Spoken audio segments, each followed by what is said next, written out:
Autoimmun tiroidit hali sizda gormon buzildi degani emas. Tayyorgarlik ko'rishingiz kerak, buzilishi ehtimoli bor. 1 yilda bitta tekshirsangiz bo'ladi. Mana ATKTPO degan analiz bor. O'shani ko'ring. Baland, lekin TTG normada. Bo'ldi, hech qanaqa gormon sizga kerak emas.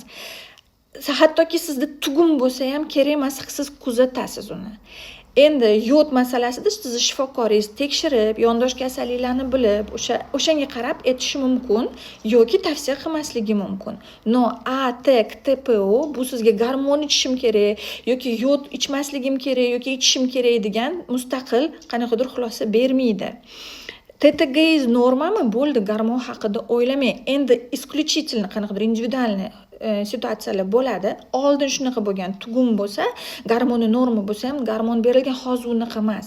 Shuning uchun gormon bu o'yinchoq emas. O'ylab, 7 o'ylab bitta kes.